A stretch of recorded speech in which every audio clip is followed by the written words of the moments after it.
Wow wow wow wow wow wow wow ಶಬಾಷ್ ಹೇಳಲೇಬೇಕು ಗುರು. ಇವತ್ತು ನಮ್ಮ ಆರ್ ಸಿ ಬಿಗೆ ಶಬಾಷ್ ಹೇಳಲೇಬೇಕು. ಇಲ್ಲಿವರೆಗೂ ಕರ್ಕೊಂಬಂದು ನಿಲ್ಸಿದ್ರಲ್ಲ ಮ್ಯಾಚ್ನ, ಇದೊಂದು ಹ್ಯೂಜ್ ಮಾರ್ಜಿನ ವಿಕ್ಟ್ರಿ ಆಗುತ್ತೆ ಮುಂಬೈ ಇಂಡಿಯನ್ಸ್ಗೆ ಅಂತ ಅವರು ಕೂಡ ಅನ್ಕೊಂಡಿದ್ರು, ನಾವು ಕೂಡ ಅನ್ಕೊಂಡಿದ್ವಿ. ಯಾವಾಗ ಪೋಪ್ಳಲ್ಲಿ 5 ವಿಕೆಟ್ ಬಿತ್ತೋ ಅವಾಗಲೇ ಇದು ಮ್ಯಾಚು ಮಠ ಹತ್ತತ್ತು ಅಂತ ಗೊತ್ತಾಯ್ತು ನಮಗೆ. ಬಟ್ ಆದ್ರೆ ಈ ಥರ ಇಲ್ಲಿವರೆಗೂ ಕ್ಲೋಸ್ಗೆ ಬರ್ತಾರೆ ಅಂತ ನಾವು ಅನ್ಕೊಂಡೇ ಇರಲಿಲ್ಲ. ಆದರೂ ಬಂದ್ರಲ್ಲ, ಇದನ್ನ ಮೆಚ್ಕೊಬೇಕು. ಆರ್ ಸಿ ಬಿಯಿಂದ ಒಳ್ಳೆ ರಿಕವರಿ ಆಗಿದೆ ಅಂತ ಹೇಳಬೇಕು. ರಿಚಾ ಘೋಷ್ನ ಪರ್ಫಾರ್ಮೆನ್ಸಿಂದ 90 ಗುರು, 90. ಇನ್ನೊಂದು ಸ್ವಲ್ಪ ಏನಾದ್ರು ಇದ್ದಿತ್ತು ಅಂತಂದರೆ, ಏನಾದ್ರು ಸ್ವಲ್ಪ ಚೆನ್ನಾಗಿ ಆಡಿತ್ತು ಅಂದರೆ ಖಂಡಿತ ಸೆಂಚುರಿ, ಅಂದರೆ ಪ್ರೆಷರ್ ಏನಾದ್ರು ಇಲ್ಲ ಅಂದರೆ ಖಂಡಿತ ಸೆಂಚುರಿನೂ ಕೂಡ ಹೊಡೆದಿರೋರು. ಬಟ್ ಪ್ರೆಷರ್ ಇದರಿಂದ ಹೊಡಿಲೇಬೇಕಾದಂಥದ್ದು. ಲಾಸ್ಟ್ ಓವರಲ್ಲಿ ಹೊಡೆಯಕ್ಕೆ ಹೋಗ್ಬಿಟ್ಟೇನೆ ಔಟ್ ಆಗಿದೆ. ಇನ್ನೇನಿತ್ತಲ್ಲಿ ಪಾಪ. ಇನ್ನೊಂದು ಸ್ವಲ್ಪ ಗುರು, ಅವರೇ ತಪ್ಪು ಮಾಡ್ಕೊಂಡ್ರ ಅಂತ ಅವ್ರಿಗೆ ಖಂಡಿತ ಒಂದು ಗಿಲ್ಟ್ ಫೀಲ್ ಆಗಿರುತ್ತೆ. ಯಾಕಂದರೆ 31 ಬಾಲ್ಗೆ 31 ಇದ್ರು ಗುರು. 31 ಬಾಲ್ಗೆ 31 ಹೊಡಿಬೇಕಾಗಿತ್ತು. ನಾನು ಆಕ್ಸಿಡೆಂಟ್ ಅವಾಗಲೇ ಮಾಡಿತ್ತು ಅಂತಂದಿದ್ರೆ ಖಂಡಿತ ಈ ಮ್ಯಾಚ್ನ ಮುಗಿಸಿರ್ಬೋದಾಗಿತ್ತಲ್ವ ನಾನು ಅಂತ. ಯಾಕಂದರೆ ಹೋಪ್ಸ್ ಇರಲಿಲ್ಲ ಗುರು ಯಾರಿಗೂ. ರಿಚಾ ಘೋಷ್ ಒಬ್ಬರೇ ಹೊಡೆದ್ಬಿಡ್ತಾರಾ, ರಿಚಾ ಘೋಷ್ ಸೆಂಚುರಿ ಹೊಡೆದ್ಬಿಡ್ತಾರಾ, ಅವ್ರಿಗೆ ಇರಲಿಲ್ಲ. ಇನ್ಫ್ಯಾಕ್ಟ್ ಹಂಗೆ ನೋಡೋಕೋಯ್ತು ಅಂತಂದರೆ ನಾನು ಒಬ್ಬಳೇ ಹೊಡೆಯೋಕ್ಕಾಗತ್ತಾ, ಇಷ್ಟೊಂದು ಸ್ಕೋರ್ ಹೊಡೆಯೋಕ್ಕಾಗತ್ತಾ? ಹೊಡೆದ್ರಲ್ಲ ಅಲ್ಲ, ಅಷ್ಟೊಂದು ಹೊಡೆದ್ರು. 15 ರನ್ನಿಂದ ಸೋತಿದ್ದೀವಿ ಅಷ್ಟೇ ನಾವು ಮ್ಯಾಚ್ನ. ಏನಂತ ಹೆವಿ ಮಾರ್ಜಿನ್ ಏನಲ್ಲ ಅದು. 15 ಇಟ್ಸ್ ಎ ಮ್ಯಾಟ್ರ್ ಆಫ್ ಏನು 1 ಓವರ್ ಅಷ್ಟೇ ಅಲ್ಲಿ. ಅದು ಇವ್ರು ಆಡಿದ ರೀತಿ ನೋಡ್ತು ಅಂದರೆ ಲಾಸ್ಟಲ್ಲಿ ಒಂದು 4 ಬಾಲ್ ಎಕ್ಸ್ಟ್ರಾ ಸಿಕ್ಕಿತ್ತು ಅಂದರೆ ಖಂಡಿತ ಮ್ಯಾಚ್ನ ಮುಗಿಸ್ಬೋದಾಗಿತ್ತು ಅನ್ನೋ ಥರನೇ ಕಾಣಿಸಿದ್ದು. ಬಟ್ ಅವ್ನು 4 ಬಾಲು ಎಕ್ಸ್ಟ್ರಾ ಸಿಗಲಿಲ್ಲ, ಅದಕ್ಕೋಸ್ಕರ ಪ್ರೆಷರಿಂದ ಔಟ್ ಆಗಿದ್ದಷ್ಟೇ, ಬೇರೆ ಏನೂ ಇಲ್ಲ. ಇವತ್ತಿನ ಮ್ಯಾಚಲ್ಲಿ ನ್ಯಾಟ್ ಸೇವರ್ ಬ್ರಂಟು ಲಾಸ್ಟ್ ಮ್ಯಾಚು ನಾವು ಅವರಿಗೆ ಬೋನ್ ಮಾಡಾಕ್ಬಿಟ್ಟಿದ್ವಿ, ಬ್ರಂಟ್ಗೆ ಬೋನ್ ಮಾಡಿದ್ವಿ. ನಂಡೇನ್ ಡಿಕ್ಲಾಕು ಸಕ್ಕತ್ತಾಗಿ ಸೈಕಾಗಿ ಕೊಟ್ಟಿದ್ರು ಲಾಸ್ಟ್ ಓವರಲ್ಲಿ. ಬಟ್ ನೋಡಿ ಅದನ್ನು ತಲೆಯಲ್ಲಿ ಇಟ್ಕೊಂಬಂದು ಇವತ್ತು ಆರ್ ಸಿ ಬಿ ಅಗೇನ್ಸ್ಟು ಸಕ್ಕತ್ತಾಗಿ ಪರ್ಫಾರ್ಮ್ ಮಾಡಿದ್ದಾರೆ.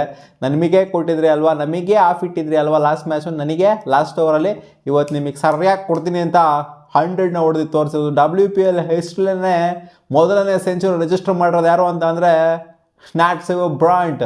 ನಾವು ಇಂಡಿಯನ್ ಯಾರ್ದಾರು ಆಗುತ್ತೆ ಅಂತ ಕಾಯ್ಕೊಂಡು ಕೂತ್ಕೊಂಡಿದ್ವಿ. ಬಟ್ ಓವರ್ ಸೀಸನ್ ನೋಡಿ, ಮೊದಲನೇ ಬಾರಿಗೆ ಸೆಂಚುರಿ ಹೊಡೆದವರು ಖಂಡಿತ ನೆನಪಲ್ಲಿ ಇದ್ದೇ ಇರ್ತಾರೆ. ಯಾಕಂದರೆ ನೋಡಿ, ನಾವು ಇವಾಗಲೂ ಕೂಡ ನೆನೆಸ್ಕೊತೀವಿ IPL ಅಲ್ಲಿ ಮೊದಲನೇ ಸೆಂಚುರಿ ಯಾರ್ದು ಅಂದರೆ ಬ್ರೆಂಡನ್ ಮ್ಯಾಕ್ಲಮ್ದು ಅಂತ. ಅದು ಮೊದಲನೇ ಮ್ಯಾಚಲ್ಲೇ ಹೊಡೆದ್ಬಿಟ್ರು ಅವರು. IPL ಅಲ್ಲಿ ಸೆಂಚುರಿ ಮೊದಲನೇ ಮ್ಯಾಚಲ್ಲೇ ಬಂದ್ಬಿಡ್ತು. ಬಟ್ ಇದು 4ನೇ ವರ್ಷದಲ್ಲಿ ಬಂದಿದೆ ಮೊದಲನೇ ಸೆಂಚುರಿ. 99ನಲ್ಲಿ 3 ಸಲ ಮಿಸ್ ಮಾಡ್ಕೊಂಡಿದ್ದಾರೆ 3 ಬ್ಯಾಟರ್ಸ್ಗಳು. 90ಸಲ್ಲಿ ಸುಮಾರು ಸಲ ಮಿಸ್ ಮಾಡ್ಕೊಂಡಿದ್ದಾರೆ. ಹಂಗೆ ನೋಡೋದು ಅಂತಂದರೆ 100 ಕಂಪ್ಲೀಟ್ ಆಗಿರಲಿಲ್ಲ. ಇವತ್ತು ಕರೆಕ್ಟಾಗಿ 100ನ ಹೊಡೆದಿರ. 57 ಬಾಲ್ನ ತೊಗೊಂಡು ನಡೆನ್ ಡಿಕ್ಲಾರ್ಕು ಇವರೇನೋಕೆ ಬಂದರು ನನಗೆ ನಡೆನ್ ಡಿಕ್ಲಾರ್ಕು ಲಾಸ್ಟ್ ಮ್ಯಾಚ್ ಹೇಳ್ತಾ ಇದ್ದೀನಿ. ನಡೆನ್ ಡಿಕ್ಲಾರ್ಕ್ ಅಲ್ಲಪ್ಪ, ಅವಳೇ ಕೊಟ್ಟಿದೆ ಇವತ್ತು ನ್ಯಾಟ್ ಸೇವರ್ ಬ್ರಂಟು. 82 ಮ್ಯಾಚ್ ಆದ ನಂತರ ಬಂದಂಥ ಸೆಂಚುರಿ ಆಲ್ವೇಸ್ ರಿಮೆಂಬರ್ಡ್ ಆ್ಯಸ್ ಮೊದಲ ಸೆಂಚುರಿ. ಖಂಡಿತ ಇದಕ್ಕೊಂದು ಸ್ಪೆಷಲ್ ಮೂಮೆಂಟ್ ಇದ್ದೇ ಇರುತ್ತೆ. ಆ್ಯಂಡ್ ಅವರ ಬೇಬಿಗೂ ಕೂಡ ಕ್ರೆಡಿಟ್ನ ಕೊಟ್ಟರು ಸೆಂಚುರಿನ ಹೊಡೆದಾದ ನಂತರ. ಆದರೂ ಗುರು, ಈ ಥರ ಒಳ್ಳೆ ರಿಕವರಿ ಅಂತಂದರೆ ಮೆಚ್ಕೊಳ್ಳೇಬೇಕು ನ್ಯಾಟ್ ಸೇವರ್ ಬ್ರಂಟಿಂದ. ಯಾಕಂದರೆ ಲಾಸ್ಟ್ ಮ್ಯಾಚು ಸಿಕ್ಕಾಪಟ್ಟೆ ಹ್ಯುಮಿಲೇಟ್ ಆಗಿ ಹೋಗ್ಬಿಟ್ಟಿದ್ರು, ಸಿಕ್ಕಾಪಟ್ಟೆ ಫ್ರಸ್ಟ್ರೇಷನಲ್ಲಿ ಹೋದರು. ಏನು ಗುರು ಹಿಂಗಾಗಿ ಹೋಗ್ಬಿಡ್ತು ಅಂತ. ಬಟ್ ಈ ಮ್ಯಾಚ್ ನೋಡಿ ಬಂದ್ಬಿಟ್ಟು ಸೆಂಚುರಿ ಹೊಡೆದ್ಬಿಟ್ಟು ಮ್ಯಾಚ್ನ ಗೆಲುವಲ್ಲಿ ಕಾಂಟ್ರಿಬ್ಯೂಟ್ ಮಾಡಿದರೆ. ಅವರು ಸೆಂಚುರಿ ಹೊಡೆದಿಲ್ಲ ಅಂದರೆ ಖಂಡಿತ ಮುಂಬೈ ಇಂಡಿಯನ್ಸ್ ಇವತ್ತು ಸೋತೋಗ್ಬಿಟ್ಟಿರೋರು. ಸೊ ಅವರೇ ಮೈನ್ ನಿಂತ್ಕೊಂಡು ಹೊಡೆದಿರೋದು, ಲಾಸ್ಟ್ವರೆಗೂ ನಿಂತ್ಕೊಂಡು ಆಡಿರೋಂಥದ್ದು. ಆ್ಯಂಡ್ ಆಬ್ವಿಯಸ್ಲಿ ಓಪನರ್ ಆಗಿರುವಂಥ ಹಾಲಿ ಮ್ಯಾಥ್ಯೂಸ್ ಲಾಸ್ಟ್ ಮ್ಯಾಚ್ ಇರಲಿಲ್ಲ. ಹಾಲಿ ಮ್ಯಾಥ್ಯೂಸು ಆರ್ ಸಿ ಬಿ ಮೇಲೆ ಆಡಿದಾಗ ಇವತ್ತು ಬಂದ್ಬಿಟ್ಟು ಅವರು ಕೂಡ 150ನ ಹೊಡೆದಿದ್ದು. ಸೊ ಇವರಿಬ್ಬರ ಕಾಂಟ್ರಿಬ್ಯೂಷನಿಂದ, ಇನ್ನು ಬೇರೆಯವರಿಂದ ಏನು ಅಷ್ಟೇನಾಗಿ ಬಂದಿಲ್ಲ ಅಲ್ಲಿ ಚಿಕ್ಕ ಕಾಂಟ್ರಿಬ್ಯೂಷನು. ಸೊ ಇವರಿಬ್ಬರ ಮೈನ್ ಕಾಂಟ್ರಿಬ್ಯೂಷನಿಂದ ತಲುಪಿದ್ದು ಕರೆಕ್ಟಾಗಿ 200ನ ಟಾರ್ಗೆಟ್ನ ಕೊಟ್ಟರು.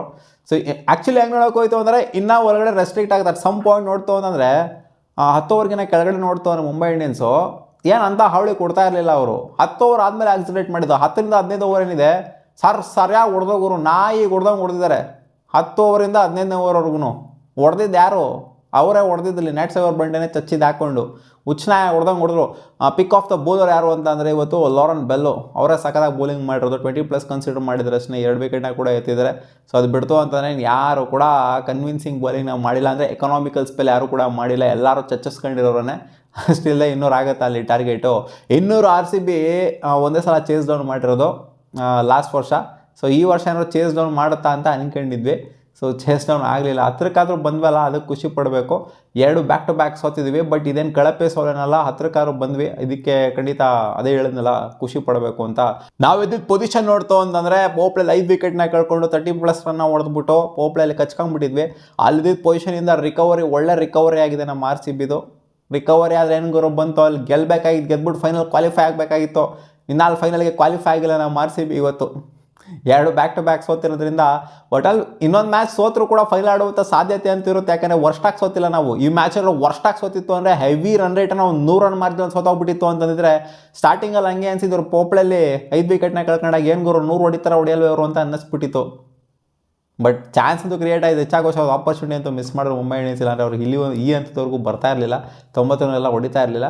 ಬಟ್ ಆಪರ್ಚುನಿಟಿ ಅವ್ರಿಗೇನು ಮಿಸ್ ಮಾಡಿ ಅಂತ ಹೇಳಿದ್ವಿ ನಾವು.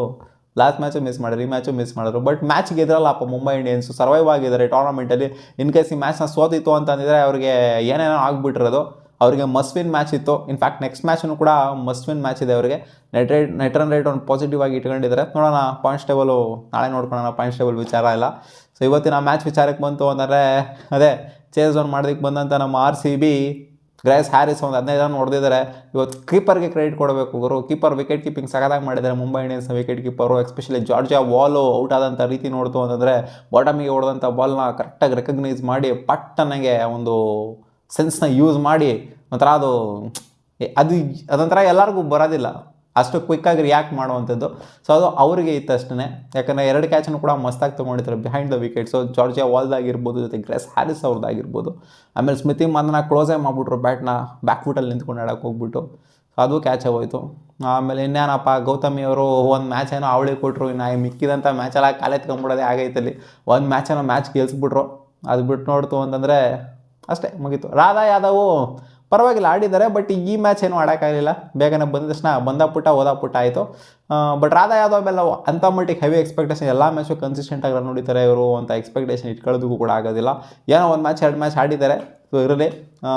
ರಿಚಾ ಘೋಷ್ ಮೇಲೆ ಹೆವಿ ಎಕ್ಸ್ಪೆಕ್ಟೇಷನ್ ಅಂತೂ ಖಂಡಿತ ಇತ್ತು. ರಿಚಾ ಘೋಷ್ ಒಬ್ಬರೇ ಮುಗ್ಸೋಕ್ಕಾಗಲ್ಲ ಅಂತ ಗೊತ್ತಾಗಿತ್ತು ಅಟ್ ಸಮ್ ಪಾಯಿಂಟು.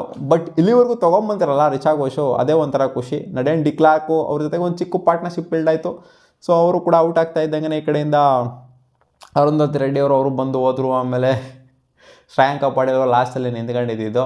ಶ್ರೇಯಾಂಕ ಪಟೇಲ್ ಅಬ್ಸರ್ವ್ ಮಾಡೋದು ನಾನೇನು ಅಂತಂದರೆ ಫ್ರಂಟ್ ಆಫ್ ದ ವಿಕೆಟ್ ಹೊಡೆಯಲ್ಲ, ಸ್ಕ್ವೇರ್ ಆಫ್ ದ ವಿಕೆಟ್ ಜಾಸ್ತಿ ಹೊಡಿತಾರೆ, ಹಿಂದೆ ಹೊಡಿತಾರೆ. Behind the wickets square off the wicket ಹೊಡಿತಾರೆ.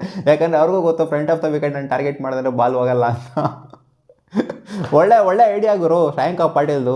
ರಿಚಾ ಘೋಷ್ ಹ್ಯಾಟ್ರಿಕ್ 6 ಹೊಡೆದಾಗ ಏನನ್ಸಿತ್ತು ಅಂತಂದರೆ ಈ ಓವರ್ 6 6 ಬಂದ್ಬಿಡ್ತದ ಗುರು, ನೆಕ್ಸ್ಟ್ ಓವರು ಚೇಸ್ ಆನ್ ಆಗೋಗ್ಬಿಡ್ತಾ ಗುರು ಅಂತ ಎಲ್ಲ RCB ಫ್ಯಾನ್ಸ್ಗಳಿಗೆ ಒಂದು ಗಟ್ ಫೀಲಿಂಗ್ ಬಂದಿರುತ್ತೆ. ಮಂಜುತ್ ಅವರ ಓವರಲ್ಲಿ 19th ಓವರಲ್ಲಿ ಹ್ಯಾಟ್ರಿಕ್ 6 ಬಂದಾಗ.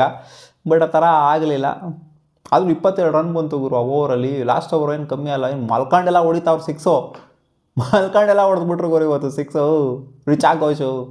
ಅವ್ರು ನೋಡಿ ಹೊಡೆದಿರೋದು 1 6 ಹಂಗೆ ನೋಡೋಕೆ ಹೋಯ್ತು ಅಂದರೆ ಬರೀ ಬೌಂಡ್ರೀಸ್ ಜಾಸ್ತಿ ಹೊಡೆದಿದ್ದಾರೆ. ಇವ್ರು ನಾಟ್ ಸಿವರ್ ಬ್ರಿಂಟ್ ಅವರು ಸೆಂಚುರಿ ಹೊಡೆದಿದ್ರು ಕೂಡ.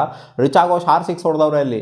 ಅವ್ರು 1 6 ಹೊಡೆದವ್ರು, ಇವ್ರು 6 6 ಹೊಡೆದವ್ರೆ. 6ಗಳಲ್ಲೇ ಡೀಲ್ ಮಾಡಿದ್ದಾರೆ. ಯಾಕೆಂದರೆ ಸ್ಟಾರ್ಟಿಂಗ್ 31 ಬಾಲಲ್ಲಿ 31 ಇತ್ತು ಗುರು. ಇಷ್ಟು ಬೇಗ ಬರುತ್ತೆ ಅಂತಂದರೆ 31 ಬಾಲ್ ಆದ ನಂತರ ಬಂದಿದೆ ಅಂತಂದರೆ 90 ರನ್ನು.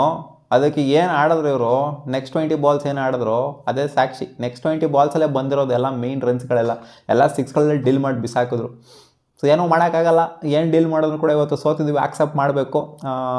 ನೆಕ್ಸ್ಟ್ ಮ್ಯಾಚ್ ಹೆಂಗೆ ರಿಕವರ್ ಆಗಿ ಬರಬೇಕು ಅನ್ನೋದ್ರ ಬಗ್ಗೆ ಯೋಚನೆ ಮಾಡಬೇಕು. ನೆಕ್ಸ್ಟ್ ಮ್ಯಾಚ್ ಗೆದ್ಬಿಟ್ಟು ವಿನಿಂಗ್ ಔಟಲ್ಲಿ ಹೋಯ್ತು ಅಂತಂದರೆ ಫೈನಲ್ಗೆ ಚೆನ್ನಾಗಿರುತ್ತೆ. ಹ್ಯಾಟ್ರಿಕ್ ಸೋತ್ಕೊಂಡು ಹೋಯ್ತು ಅಂತಂದರೆ ಚೆನ್ನಾಗಿರಲ್ಲ. ನೋಡೋಣ ಅದೇನಾಗುತ್ತೆ ನೆಕ್ಸ್ಟ್ ಮ್ಯಾಚ್ ಅಂತ. ಮತ್ತೆ ಸಿಗುವ ಮುಂದಿನ ವಿಡಿಯೋದಲ್ಲಿ ನಿಮ್ಗೆ ಏನು ಅನಿಸ್ತೀವಿ ಇವತ್ತಿನ ಮ್ಯಾಚು ಕಾಮೆಂಟ್ ಸೆಕ್ಷನಲ್ಲಿ ಹಾಕಿ.